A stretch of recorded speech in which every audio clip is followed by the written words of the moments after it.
모세의 법을 폐한 자도 두세 증인으로 말미암아 불쌍히 여김을 받지 못하고 죽었거든.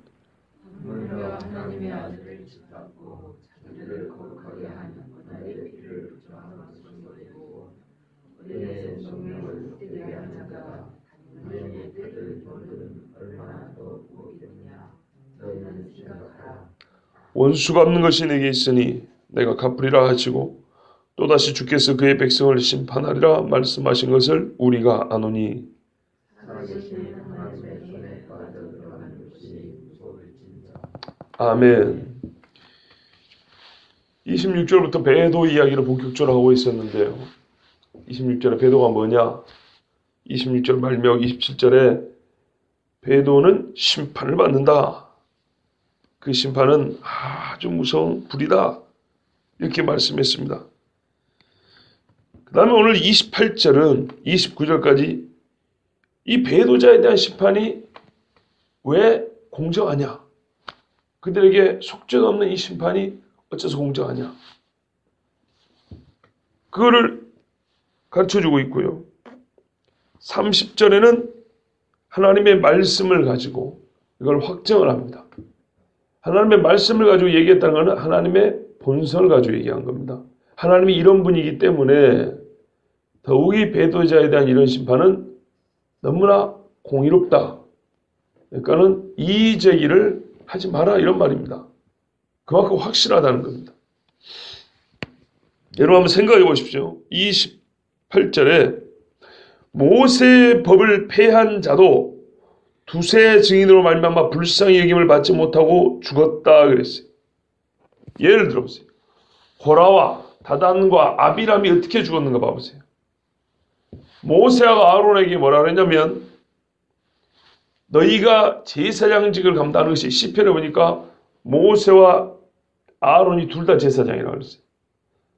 히브리서 강의할 때 레위기 강의할 때 아론이 제사장이지만 제사장 아론을 위임한 먼저 있던 제사장은 모세라고 그랬습니다. 분명히 성경이 그렇게 말합니다. 시편이 하나님의 제사장 모세와 아론이 이렇게 되어 있습니다. 그런데 이 두 사람에게 고라와 다단과 아비람이 뭐라 그러냐면 특별히 고라가 너희만 제사장이냐? 너희가 분수에 지나치다. 같은 레위 족속이면서 우리도 제사장 시켜달라. 막 그렇게 요구한 겁니다. 그러니까 모세가 똑같이 우리가 지나친 게 아니고 너희가 분수에 지나치다 그랬어요. 사실 보면 이 정도 별거 아닌 것 같아요. 별거 아닌 것 같은데 뒤에를 읽어보면 우리가 알 수 있는 그 전체적인 배경이 뭐냐면 고라와 다단과 아비람 이 사람들이 무리를 충동하여 모세와 아론을 대적하게 하는 겁니다. 자, 이거는 모세와 아론을 대적으로 그냥 그치면 안 됩니다. 모세가 주신 하나님의 법이 그런 거예요. 법에 레위인이 하나님 앞에 나올 것이고 레위인 중에 아론 계열이 제사장이다. 이렇게 된 겁니다. 모세 아들들도 제사장 아닙니다. 중요한 사실입니다.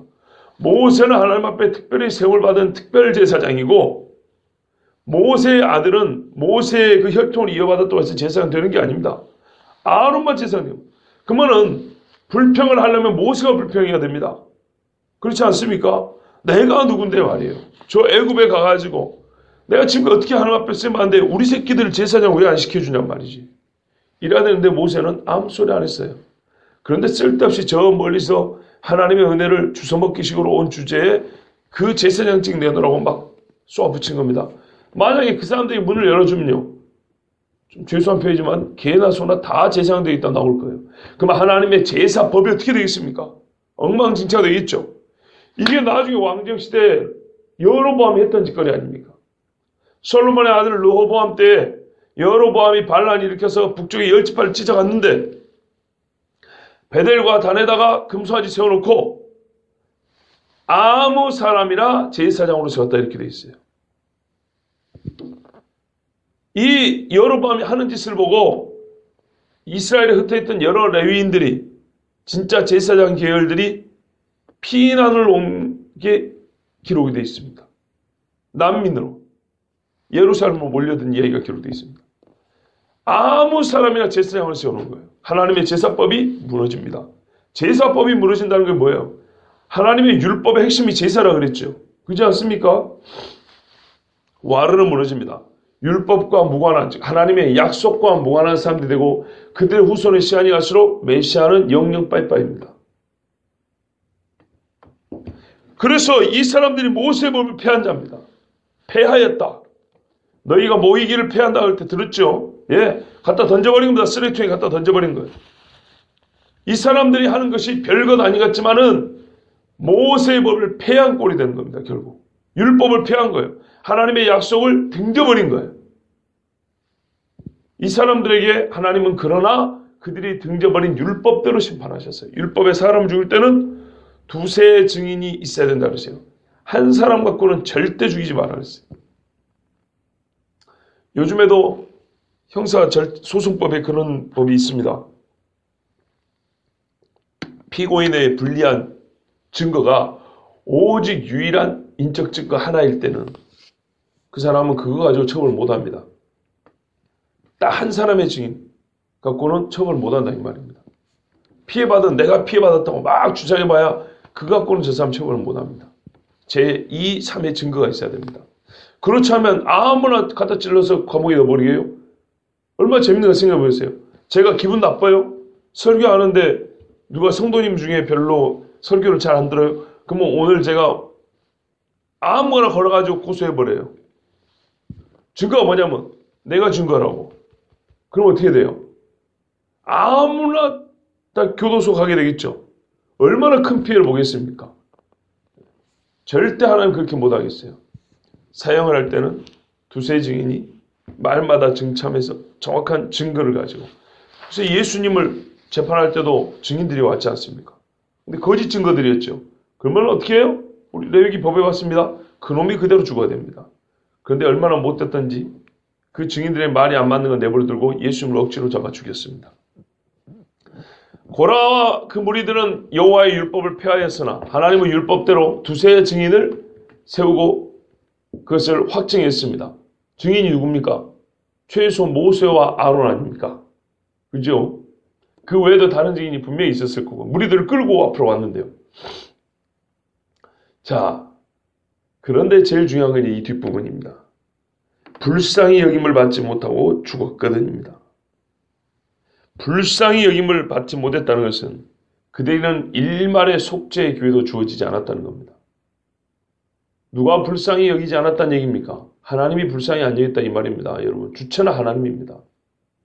하나님이 그들의 죽음에 대하여 기회를 주지 않았다는 거예요. 속죄의 기회도 없고 여지를 주지 않고 회개의 기회를 주지 아니하고 다 쳐 죽여버렸단 말입니다. 땅이 입을 벌려서 그대로 산채로 삼켜버렸다 그랬습니다. 우리는 이 성경의 기록을 무서운 교훈으로 알고 있어야 됩니다. 신약 성경에도 고라 무리의 이야기를 직간접적으로 여러 번 인용을 합니다. 오늘 이것도 그 말씀입니다. 왜 이렇게 반복합니까? 소돔과 고모라 이야기를 왜 반복하고 노아 홍수 이야기를 왜 반복합니까? 여전히 우리의 죄는 그렇게 반복될 수 있고 그것은 씻을 수 없고 사하지 못할 엄청난 죄이기 때문입니다. 하나님은 기다려줬어요. 회개하기까지. 노아 때도 하나님 1000년 기다렸습니다. 소돔과 고모라도 하나님 많이 기다려줬어요. 베드로도 말합니다. 죽기는 1000년이 하루 없고 하루가 1000년 같은 것을 기하라.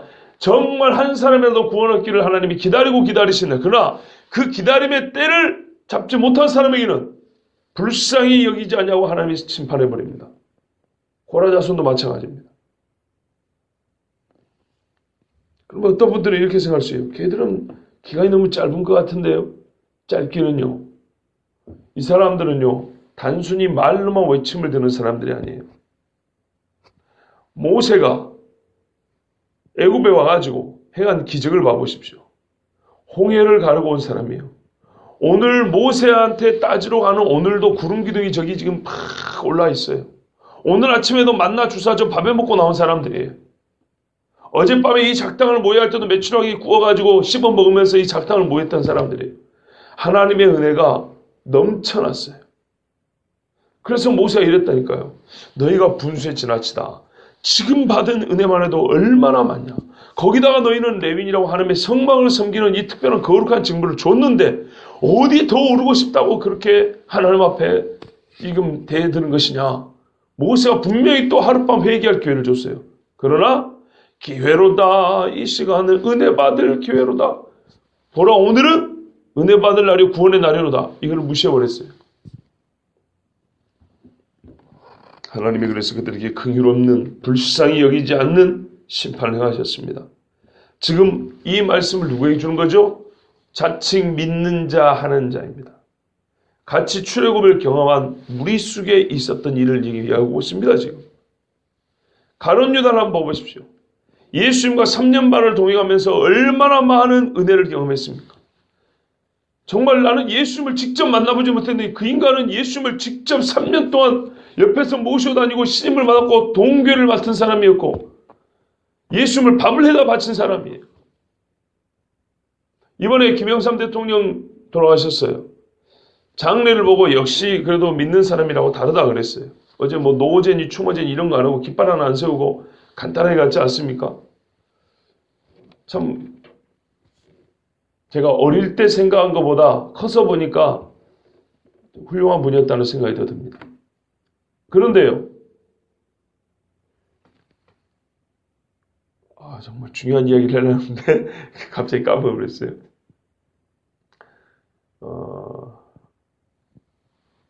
제가 무슨 이야기를 앞에 하다가 지금 가룟 유다. 예, 맞아요. 대통령들이 돌아가실 때마다 보면은 소위 그들의 충신들이 나와요. 그렇지 않습니까? 그 조문을 하는 사람 중에 우리가 소위 말하는 악연을 맺었던 사람도 있고 아주 신분을 두텁게 맺었던 사람도 있지만 그 중에 정치를 할 때 그 밑에 오른팔 역할을 했던 사람들이 죽지 않고 살아있다면 조문을 하러 나오면 꼭 그거를 기사화해 꼭 올려요. 특별히 자기하고 그러니까는 뭡니까? 그 돌아간 어른들을 가까이서 모셨던 사람들은 얼마나 많이 울고 그 옛 일을 추억하는지 몰라요. 거기에 아직도 참 이 잠겨서 사는 분들도 있어요. 그런데 가룟 유다 같은 사람은 예수님 옆에서 3년을 그렇게 있었다면 이 사람은 완전히 예수쟁이가 돼야 정상인 겁니다. 그런데 그가 예수님을 배신한 거 봐보십시오. 예수님 가리켜 그를 마귀라고 그랬어요. 베드로가 한번 예수님 십자가 지면 안 됩니다 말릴 때는 사탄아 물러가라 그러는데 그거는 베드로 자체가 사탄이라는 게 아니고 지금 사탄의 계략을 따른다고 지금 뭐라 한 거지만 가룟 유다는 그 자체 마귀라고 그랬어요. 가룟 유다가 어떻게 죽었습니까? 생각해 보세요. 여러분 이거는 하나님의 울타리 안에 법 울타리 안에 있는 자들에게 준 이야기입니다. 지금 얼마나 무서운 이야기입니까? 나도 여러분도 그럴 수가 있는 거예요. 그래 바울이 우리가 그랬어요. 분명히 어제 우리가 자 하물며 그러한데 저는 이 하물며 우리나라 번역이 너무 좋아요. 하물며 너희일까 보냐. 여기서도 하물며 하나님의 아들을 짓밟고 자기를 거룩하게 한 언약의 피를 부정한 것으로 여기고 은혜의 성령을 욕되게 한 자가 당연히 받을 형벌은 얼마나 더 무겁겠느냐 너희는 생각하라. 여러분 우리는 그냥 배도자 하면요 교회에서 족보 파악하는 사람 정도로 생각합니다. 집안의 배도자는 그런 사람들이죠. 교회 잘 나오다가 어른 돼가지고 교회 안 나온 사람. 그런데 그 실상을 성경은 세 가지로 갈수록 더 크게 점증이라고 그러죠. 이렇게 표현하고 있습니다. 첫 번째, 하나님의 아들을 짓밟는다 그랬어요.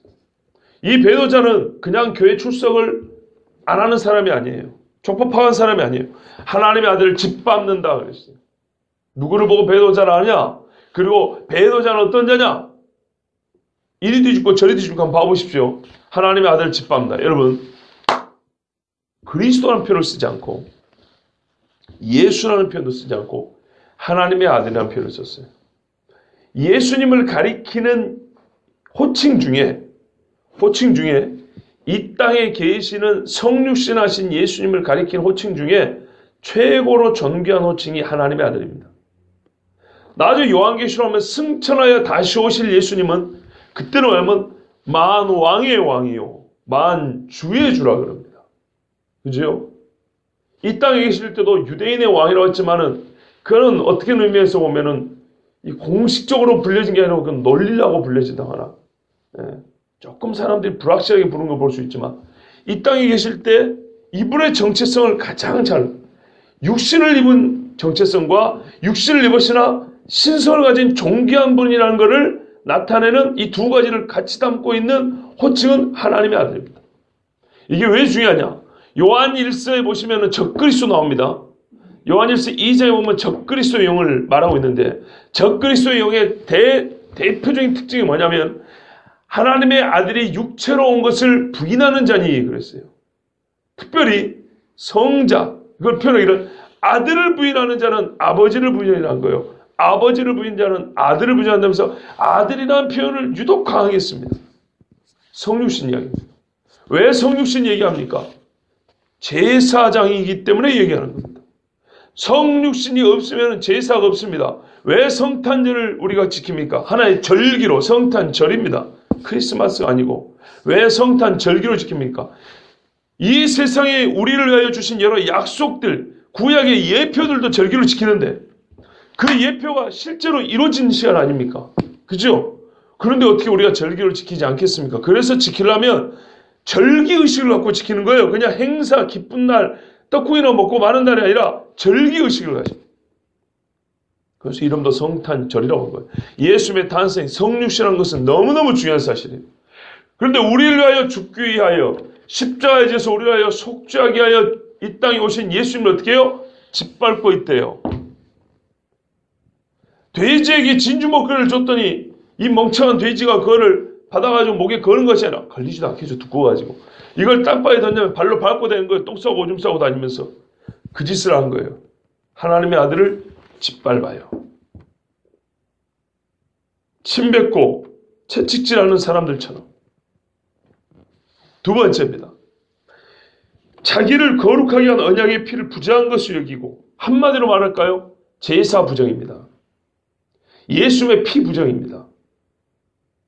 예수님의 정체성과 그 인격에 대한 모독을 넘어서서 예수님의 사역에 대한 부정입니다. 즉 그리스도 직무에 대한 부정입니다. 그렇지 않습니까? 자기를 거룩하게 한 언약의 피. 이 죄인을 거룩하게 할 수 있는 유일한 수단, 예수님의 제사장 직무 그 자체를 완전히 부정해버린 겁니다. 그러면 예수님의 죽음을 어떻게 말할까요? 자기 죄로 죽었다는 듯, 정치적인 공작에 휘말려서 죽었다는 듯, 유대인과 로마인의 평화를 해서 죽었다는 듯, 민중의 앞잡이로 지도자로서 살다가 가난한 자와 연약한 자를 위하여 대신 죽었다는 듯, 이딴 소리만 하는 거예요. 세상 사람들 보기에 그런 말이 나름대로 일리가 있을 수도 있습니다. 그러나 성경에서 가르쳐주는 대표적인 이야기는 바로 죄인의 죄를 속량하기 위하여 대속물로 죽으셨다 되어 있어요. 많은 사람을 위하여 대속물로 나 자신을 내주러 왔다고 예수님이 그렇게 말씀했어요. 제일 중요한 거 빼버리는 거예요. 우리가 사도신경 신앙 고백하는데 나는 성부를 믿습니다. 나는 성자를 믿습니다. 나는 성령을 믿습니다. 이거 빼고 외운다고 한번 생각해 보세요. 그거 외우는 거죠. 아무것도 아니에요.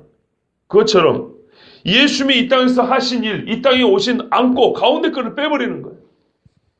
그 사람에게 그리스도의 속죄 사역은 상관이 없습니다. 이게 배도입니다. 그런데 왜 배도를 합니까? 이거를 배웠다는 얘기입니다.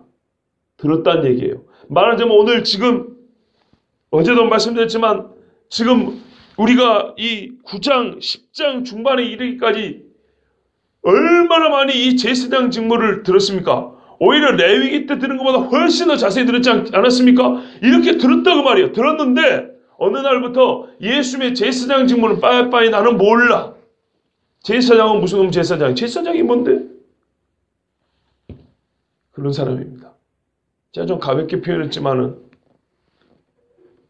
의도적으로 제사장 직무를 부정하는 것을 기뻐하며 떠나버린 사람들. 그리고 예수님의 제사장직을 믿는 사람을 조롱하는 자들. 이 사람은 배도자입니다. 그 사람은 전혀 예수님의 피와 상관이 없습니다. 세 번째 보십시오. 은혜의 성령을 욕되게 한다 그랬어요. 여러분, 모세의 법을 폐한 자도 두세 증인으로 말미암아 옛 예표와 모형을 폐한 자도 불쌍히 여김을 받지 못하고 죽었는데, 그 모형이 증거한 원형, 그림자가 보여주는 실체인 하나님의 아들을 짓밟고 그분의 염소와 황소의 피를 부정하게 사용한 사람도, 제사를 헛되게 드린 사람도 구약에 죽었는데, 예수의 피를 부정한 사람은 어떻게 심판을 당했냐 이 말이에요. 세 번째요. 구약에는 성령이 사람들 눈앞에 그렇게 보이게 역사하지 않았어요. 가끔 어떤 사람들 성신이 충만하여 막 삼손 같은 사람들, 여호수아 같은 사람들 나타나고 모세 같은 사람이 있었지만, 지금은 말 그대로 성령이 역사하는 시대입니다. 성령이 각 사람의 심령에 역사하는 시대입니다. 그래서 성령으로 말미암아 주님 앞에 나와왔습니다. 그런데 자기가 진짜 나를 구원받게 하려고 역사하는 그 능력, 하나님의 영, 객관적으로 존재하는 예수님의 피 앞으로 주관적으로 나를 믿게 하사 나를 끌고 온 그 영을 어떻게 해요? 욕되게 한다. 이름하여 성령 회방이라고 들어보셨죠? 누구든지 말로 인자를 거역하면 사하심을 얻을 수 있다고 그랬어요, 예수님이. 그러나 성령을 거역하는 사람은 사하심을 받지 못한다. 누가복음 12장에 그런 말씀하고 있어요. 그 말입니다. 성령을 욕되게 하는 사람. 아나니아와 삽비라가 누구를 속였다고요? 성령을 속였느니라. 그 즉시로 숨이 떠나버렸습니다. 성령이 붙들려 사역을 감당하는 것 같았더니 자기 하나님의 입에서 나오는, 주의 종들의 입에서 나오는 하나님의 말씀을 듣고 하나님이 주시는 그 성령의 감동을 따라 은혜를 받기도 하고 교회에서 예배를 하기도 하고 직분을 감당하기도 하고 헌금을 하기도 하고 그래 놓고 나중에는 이 은혜의 근본을 싹 무시해버리는 거예요. 내가 어디서부터 이런 신앙생활을 하게 됐던가? 내 힘으로요? 아니죠. 성령이 주시는 힘으로 한 거예요. 성령이 주시는 감동으로 성경도 봤던 거예요. 그런데 이 모든 것들을 무시해버리고, 요즘에 성령의 은혜 없이 성경 보는 사람 많아요. 성령의 감동을 무시하고 인간의 책으로 보는 사람들 많아요. 그래 놓고 그리스도인이래요. 그런 사람들은 하물며 여러분, 모세의 법을 우습게 알고 폐한 사람도 불쌍히 여김을 받지 못했는데요. 중요한 겁니다. 극단의 심판입니다. 최고의 심판입니다. 불쌍히 못 받았다는 건. 그런데 하물며 성령을 욕되게 하는 사람이 어떤 심판을 받겠습니까? 상상을 해보세요. 고라와 다단과 아비람과 소돔과 고모라와 노아 시대 사람들이 어떻게 심판을 받았는가 한번 보시라 이 말이에요. 사울 왕이 어떻게 죽였는가 보시라 그 말이에요. 하물며 그런데 하나님의 아들을 짓밟아요? 이건 말만 해도 심장 떨리는 이야기예요. 예수님 하신 속죄 피를 부정해요? 지금 우리가 교회에서 이 새벽에도 추운데 나와가지고 앉아있고 있는 건 뭐예요? 성령이 우리를 붙드셔서 왔는데 성령을 무시해버려요? 이 사람들이 어떤 심판을 받을까요? 아수르가 이스라엘을 끌고 갈 때 얼마나 참혹했는지 모릅니다. 아이벤 여인의 배를 갈라버렸다 그랬어요. 코에 쇠로 구멍을 뚫어서 끌고 왔지, 소처럼. 바벨론이 유다를 끌고 갈 때 어떻게 끌고 왔습니까? 예? 왕비라 할지라도 옷을 입히지 발그벗겨서 끌고 가는 그런 일도 있지 않습니까? 예? 그래서 궁의 하녀들이 슬퍼서 울어. 예?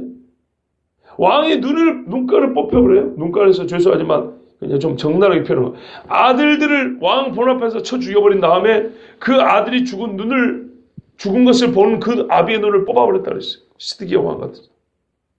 여러분, 이게 약과라 그런 말입니다. 오늘 이 말씀은요. 구약시대에 율법을 어기고 율법을 폐한 사람도 하나님의 율법을 예레미야가 써가지고 보낸 하나님의 경고의 말씀을 찢어버렸던 그 왕들. 그들이 하나님 앞에 어떤 심판을 받았느냐 보라 이 말이에요. 그런데 하물며 하나님의 아들을 짓밟고 속죄의 피를 부정하고 성령을 모독한다. 아수르와 바벨론은요, 유가 아니에요. AD 70년에 있었던 돌 하나도 돌 위에 남지 않았던 예루살렘 성전의 파괴 같은 그 엄청난 대환란은 아무것도 아니라 이런 말입니다. 장차 다가올 이 땅의 전무후무한 정말 하나님께서 감하지 아니하면 택한 자라도 구원받지 못할 정도라는 그 어마어마한 심판에는요. 한 사람도 남지 않고 다 쓸어버립니다. 그래도 그때는 남은 그루터기 남은 자가 있다 그랬어요. 그 남은 자들이 있어서 예루살렘을 빈터로 두지 않고 지키고 집 짓고 사는 몇 사람이 남았어요. 그러나 앞으로 다가올 환란과 심판에는 한 사람 남기지 않습니다. 얼마나 그 심판이 무서울까 생각하라 그랬어요. 우리의 상상을 초월합니다. 이것이 얼마나 확실한지 하나님의 말씀으로 확증합니다.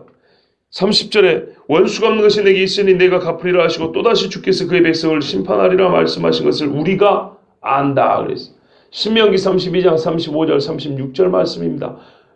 그 말씀을 우리가 이미 알고 있어요. 그러면 이 말씀은 이런 뜻입니다. 신명기 32장에 보면 뭐가 기록되어 있냐면 이스라엘에 대한 하나님의 심판 경고입니다. 너희가 가나안 땅에 들어가면 나를 잊으리라. 우상 숭배하리라. 내 법을 버리리라. 예. 이것이 하나님께서 말씀하신 경고예요. 오늘 히브리서 같이 똑같이 경고입니다.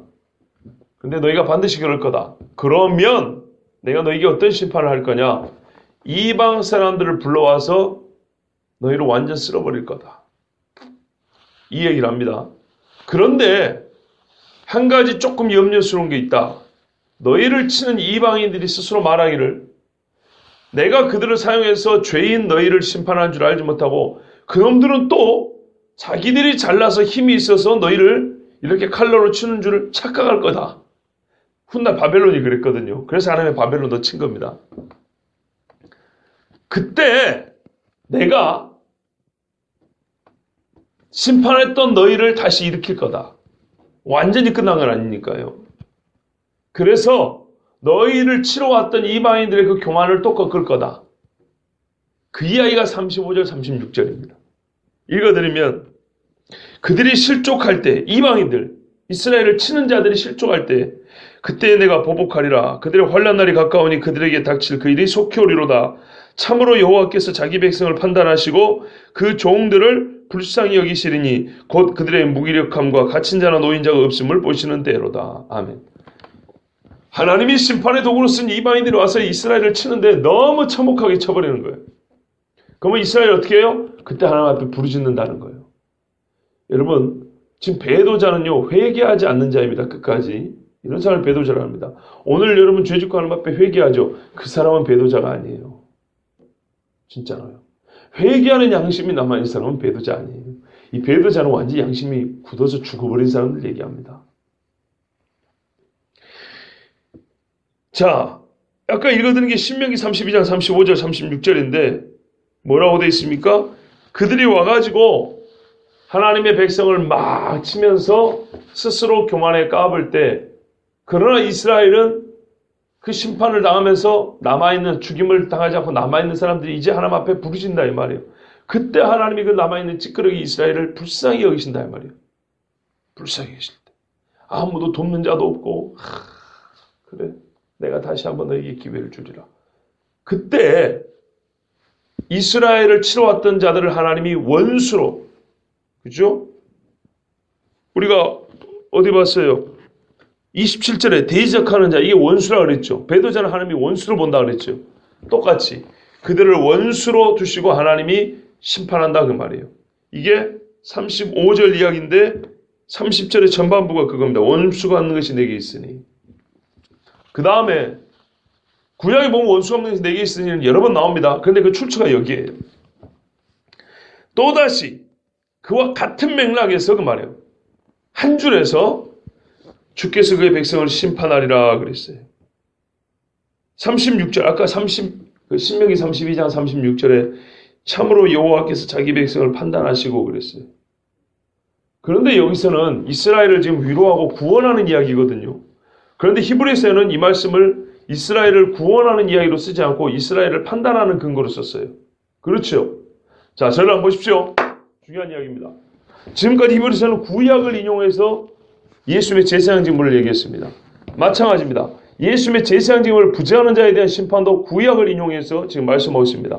신명기 32장 35절 36절을 보면 어떤 말이 기록되어 있냐면 이스라엘의 하나님을 버리고 잊어버릴 때 하나님께서 이방을 오게 가지고 이들을 치게 한다 그랬어요. 그런데 이방이 이스라엘 칠 때 또 교만해가지고 하나님이 자기들을 도구로 쓴 줄 모르고 지들이 잘나고 힘이 있어서 이스라엘을 치는 줄 알고 아주 기고만장할 거라 그랬어요.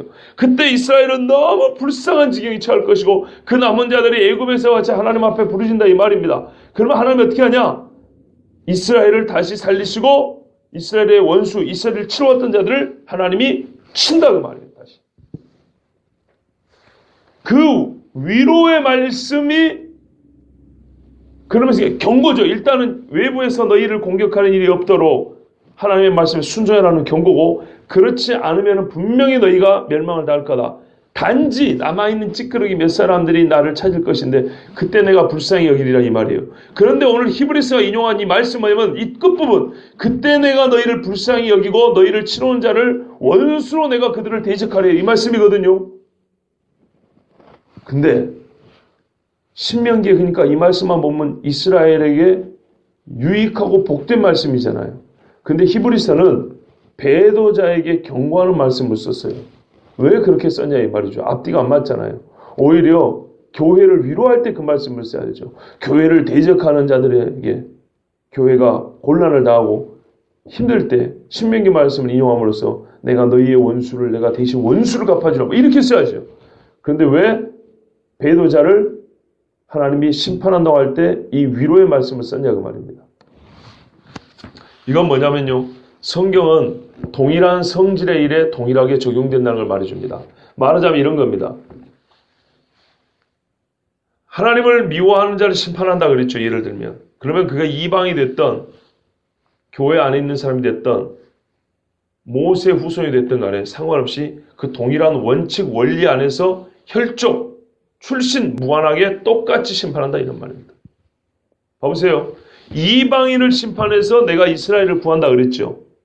지금 이스라엘을 구하는 맥락에 이 말씀을 하신 거예요. 그런데 왜 배도자 이야기에 지금 이 말을 쓰냐? 그런데 내 백성인 줄 알았더니 내 백성 중에서도 배도자가 나오면 그는 꼭 이방인으로서 이스라엘을 친 사람과 똑같이 하나님이 쳐버린다 그 말입니다.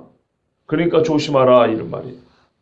내가 이방인만 그렇게 원수로 치는 줄 아느냐? 아니, 원리는 똑같다. 사람은 달라져도 대상은 달라져도 원리 원칙 공식은 똑같다.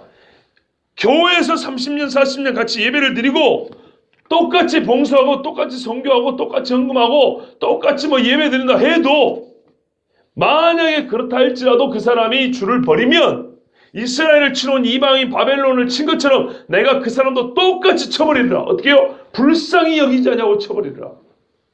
그러므로 어쩌란 말입니까? 깊이 생각하라 이 말입니다. 그 말로 환란이 얼마나 큰지 깊이 생각하라는 거예요. 이스라엘을 위로하는 말씀을 아주 뒤집어가지고 이스라엘이라 할지라도 배도하면 쳐버린다는 말씀을 쓴 거예요. 살아계신 하나님의 손에 빠져드는 것이 얼마나 무섭습니까? 여러분 이 말씀을 가지고 구약을 옛날에 여러 목사님들이 부흥회 때 설교를 했습니다. 한국 말고요. 서양에서 하나님의 진노하는 속내에 빠져든 사람들아 하면서 얼마나 설교를 하고 수백 명 수천 명씩 주님 앞에 회심하고 돌아온 역사가 있었습니다. 근데 오늘날은 이런 말씀 안 무서워해요. 인간들이. 무서워할 줄도 몰라요. 여러분 이 말씀은 내일 다시 전하도록 하겠습니다. 오늘 들은 말씀만 가지고도 정말 하루 종일 묵상하고 충격을 받기에 충분합니다. 하나님께서 분명히 하신 말씀은 이스라엘을 복주리라 이스라엘의 대적을 내가 원수감다는 말씀을 가지고서라도 내 백성이라 할지라도 하나님 앞에 배도하는 자는 약속의 백성을 치러온 이방인들을 내가 친 것처럼 똑같이 쳐버리라 그랬습니다. 이게 배도자에게 주신 하나님의 약속입니다. 예수 잘 믿는 사람에게 준 약속이 아니고 배도자에게 준 약속입니다. 절대로 구원이 없습니다. 그러므로 저와 여러분이 이 받는 심판이 얼마나 무서운가 이거를 우리가 생각한다면 이 약속을 하신 뭐라 했어요? 심판하리라 말씀하신 것을 우리가 아노니 하나님의 말씀을 안다면 절대로 배도의 길에 들어서면 안 됩니다. 배도의 길을 들어선다는 것은 배도는 아까 고의적이고 자의적이라고 그랬지 않습니까? 무의식적이고 은밀한 죄부터 조심하는 겁니다. 31절은 주일, 오늘 금요일이니까 주일이죠. 주일날 다시 전하도록 하고요. 여러분 오늘 하루도 분명히 성경에 생각해보라 그랬으니 오늘 들은 말씀 생각해 보시면서 절대로 배도자의 길에 들어서지 않도록 하나님께서 약속하신 모든 좋은 것들이 거둬지지 않냐고 배도자에게 약속한 그 무서운 형벌이 우리에게 주어지지 않냐고 끝까지 주님 앞에 믿음을 지킬 수 있도록 기도하면서 오늘 하루를 사시기 바랍니다.